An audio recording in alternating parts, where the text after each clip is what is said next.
मस्तपैकी पावसाळी वातावरणात असे गरमागरम कटलेट खायला काहीतरी वेगळीच मजा असते। मॉन्सून आता सगळीकडेच जवळपास चालू झालेला आहे। अशा पावसाळी वातावरणात मस्त गरमागरम असे क्रिस्पी असे छान मस्त लागणारे हेल्दी असे कॉर्नचे कटलेट करून घेतलेले आहे। खरपूस खमंग असे छान लागणारे क्रिस्पी सगळ्यांनाच आवडणारे कॉर्नचे कटलेट करून घेतलेले आहे। सगळ्यात आधी कॉर्न मी इथे थोडेसे बॉईल करून घेणार आहे। तुमच्याकडे फ्रोझन असेल आहे तर तुम्ही हे फ्रोझन कॉर्नचे पण करून घेऊ शकता। बघा पुढून आणि अर्धे अर्धे असे करून मी थोडेसे कापून घेतलेले आहे आणि थोडेसे बॉईल करून घेते आहे। पाण्यात मीठ घालून घेतलेलं आहे आणि इथे थोडे पटकन आपले व्हावे म्हणून बिया काढताना आपल्याला त्रास होऊ नये म्हणून इथे थोडे मी बॉईल करून घेते आहे। रंग चेंज होतपर्यंत लक्षात येईल तुम्हाला रंग थोडा चेंज होईल दाण्यांचा, तोपर्यंत आपल्याला इथे बॉईल करून घ्यायचे आहे। छान बघा दाण्यांचा रंग चेंज झालेला आहे। आता इथे थंड झाल्यावर अशा प्रकारे पूर्ण दाणे इथे काढून घ्यायचे आहे। एक एक दाणा न काढता व्यवस्थित असं चाकूच्या हेल्पने आपण हे पूर्ण दाणे व्यवस्थित क्लीन काढून घेऊ शकतो। असे सगळे दाणे काढून घ्यायचे आहे।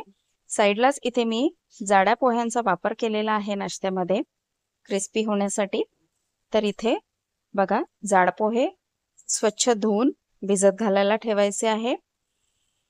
इथे आपली बाकीची तयारी होतपर्यंत पोहे छान आपल्या भिजले जातील आहे। छान मस्त क्रिस्पी होणार आहे या पोह्यांमुळे नाश्ता कटलेट। त्यामुळे बघा इथे पल्स मोड वरती मी मिक्सर मधनं दाणे फिरवून घेतले आहे। खूप पेस्ट करायचं नाहीये।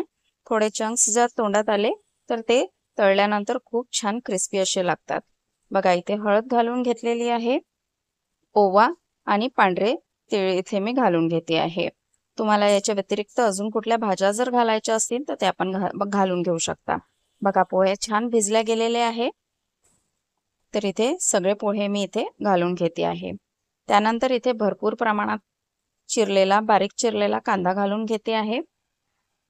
आणि बघा तुम्हाला जर तिखट घालायचं असेल तर तिखट घालून घेऊ शकता, पण थोडासा रंग खूप डार्क नको व्हायला म्हणून मी इथे मिरच्याच घालून घेतलेल्या आहे।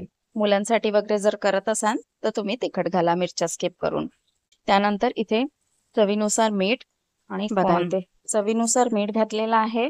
2 ते 3 टेबलस्पून इथे कॉर्नफ्लोअर घातलेला आहे आणि 2 ते 3 टेबलस्पून इथे मी तांदळाचं पीठ घातलेलं आहे आणि ऑरिगॅनो घातलेला आहे। आता बघा हे मिक्स करून घ्यायचं आहे सगळं एकसाथ। सगळं छान व्यवस्थित दाबून असं व्यवस्थित सगळीकडे मिक्स होईल। कॉर्न लागेल, तांदळाचं पीठ लागेल या हिशोबाने सगळं व्यवस्थित छान मिक्स करून घ्यायचं आहे। बघा बाइंडिंग येते आहे का? जर जास्त ओलं वाटत असेल आहे तर तुम्ही इथे कॉर्नफ्लोअर किंवा तांदळाचं पीठ इथे ऍड करून घेऊ शकता। बघा बाइंडिंग व्यवस्थित येत आहे, खूप ओलंही वाटत नाहीये आणि काहीच नाही। तर मी इथे काहीही ऍड न करता डायरेक्ट इथे कटलेट आता बनवायला घेते आहे। बघा असे गोल कटलेट करून घेऊ शकता किंवा तुम्हाला वड्यांचा आकार द्यायचा असेल, पॅटीस सारखं बनवून घ्यायचं असेल तर ते पण करून घेऊ शकता किंवा तुम्हाला डायरेक्ट जर पकोड्यांसारखे घालायचे असतील आहे, तसा शेप हवा असेल आहे तर तुम्ही ते पण शेप मध्ये करून घेऊ शकता। इथे शेप पूर्णतः तुमच्या चॉईसवर आहे।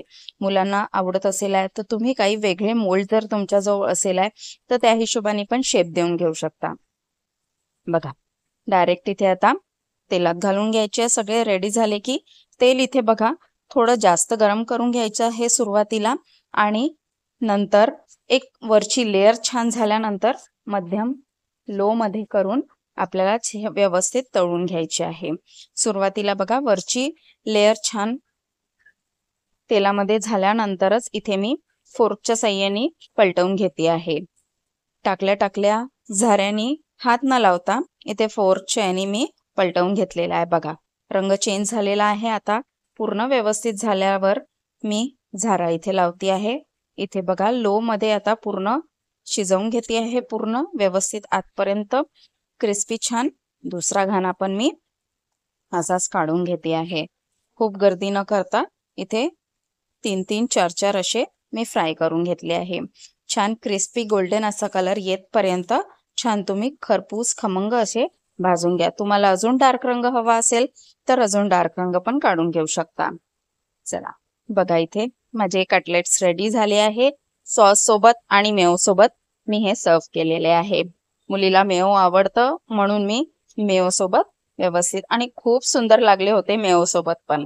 तुम्ही पण नक्की ट्राय करा आणि अशा वातावरणात असे मस्त खमंग